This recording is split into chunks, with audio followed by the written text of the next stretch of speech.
that is a highlight in my career, because if you've been around 40 years, as I had, and become so predictable as to bore yourself, and you come up with something nobody ever thought of or did, and it's perfectly fine, nothing wrong with it, but it seems absolutely shocking and unthought of.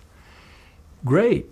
And it was my own conductors, in fact, the guy I'm waiting to talk to now in a minute, my conductor, Dave Siebels. We were on the road in England, and we've just finished some concerts. We were on our way to somewhere else, and in an airport, and one of the guys said, "Hey, why don't we get together and go in a studio, and we're all studio musicians, why don't we make an album, do some recording, do something new? We like all your old stuff." But I said, "Guys, I'd love to do it. I would pay for it, but what can I do? I haven't done 10 times. I've done pop, rock and roll, gospel, country, folk. I've done narration records. I mean, what could I do?" They said, "Well, you never did any heavy metal."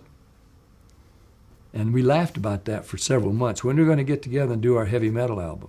Then we started talking seriously that there were songs, they said, that are quality songs, but nobody but metalheads know about them. And what if we do them a different way? I said, "Well, like what? What do you mean different?" "Well, big band jazz, big band rocking, big band jazz." I said, "Well, I love that kind of music. Let me hear some songs that you think we can do that way."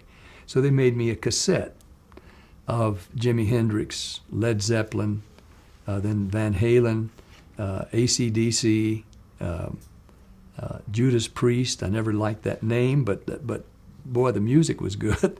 and Alice Cooper, Ozzy Osbourne, and I began to hear songs, real songs underneath all the cacophony and all the noise and the shouting. They had melodies and words. So we started to create that album, and we did. And we used two producers, a big jazz band producer, and then a rock and roll producer, Mike Lloyd. And we did an album that just stunned everybody. And so and we did it at Ocean Way Studios with the best studio musicians, the best arrangers in the business. And Dick Clark heard a pre-release recording, and he thought it was going to be a big hit because it was so different. So he had Alice Cooper and me lined up to be the presenters for hard rock heavy metal. And his idea was that we would swap images, that Alice, I keep calling him, it's Coop I call him, would come out in a V-neck sweater and his hair pulled back under a golf cap because he's a great golfer, wearing white buck shoes, carrying a glass of milk. And I would come out in leather, tattoos, choker, shades, boots, the whole shot, tattoos. And we would swap images and give the award to hard rock heavy metal. So we agreed to do it. Now, the night of the show, we're at the Shrine.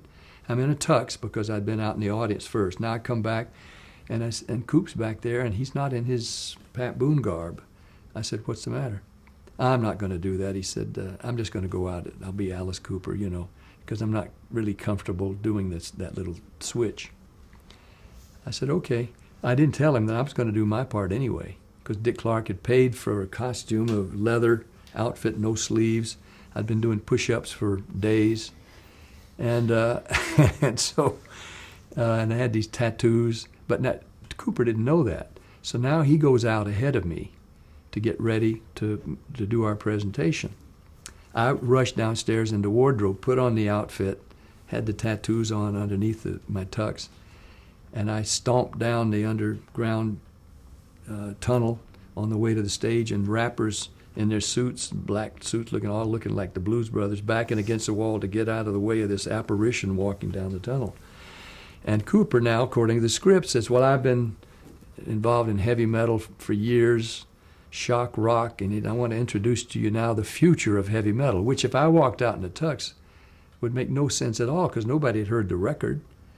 But when he introduced me as the future of heavy metal, and I came stomping around the proscenium into the stage, he backed up. He hadn't seen it, and he didn't know I was going to do it. And I'm taking a delight in shocking the king of shock rock, who is a friend. But the crowd is going into pandemonium because I think the younger crowd was saying, "Who is that?" And the older people who knew said, "Well, they said it's Pat Boone, but it can't be. I mean, that's not Pat Boone." And well, why? And all this is going on, and Dick Clark had sent word that we had a little time to play with if we wanted. So we can't talk yet. It's too noisy in the theater. And I walk to the edge of the stage, and I'm standing there, flexing my pecs, and my attitude is, "Hey, you got a problem with me? You want a piece of this?" And with attitude, I have no mic. I can't say anything. So my last gesture of defiance was wonk, wonk, and I made these two little rose tattoos, dance on my chest, and walked back to Cooper, who's still in shock, and he picks it up from the script, which is, does this mean I have to sing Love Letters in the Sand? And I had alerted the sound man when he says that, turn up any gimmick you have, because I'm going to lean down and sound as heavy metal as I can. So I did. He says, "Do I have to sing Love Letters?" I said, "That would be nice." And it was reverberation and stuff. And again, he backs off. He wasn't prepared for this. Now we give the award for hard rock heavy metal together to Metallica. I had played my record of their Enter Sandman, which was in my album, the night before at their rehearsal, and they flipped out. They loved it. They absolutely loved it. So when they came on stage to get the award, Lars Ulrich, the drummer, announced to the audience, "Pat Boone is our new lead singer." And Hetfield had said, "Yeah, he's our new lead singer," because they liked what I had done with Enter Sandman. So Dick Clark said later that in all their years, they never had any moment on their American Music Awards that got more instantaneous, worldwide front page news with pictures and lead item on the nightly news, and it continued for several nights. Even though they had Marilyn Manson, they had Michael Jackson, they had Eminem with Elton John, they had all kinds of stuff that were big audience getters, at least for the kids and music fans.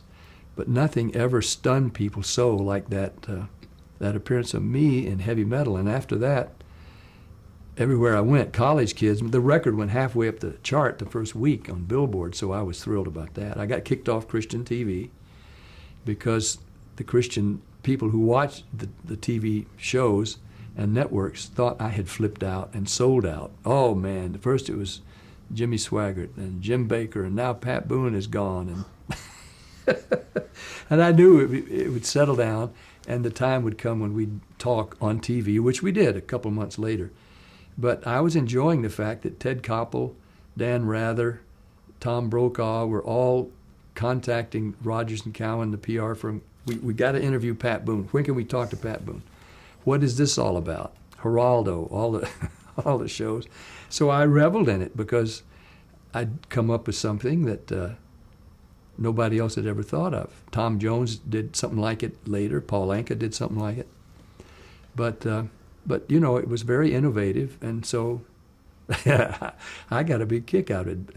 Bikers everywhere I went, pigtails and tattoos. "Right on, Boone. Keep that heavy metal coming." And I got a kick out of it. I had a whole other audience.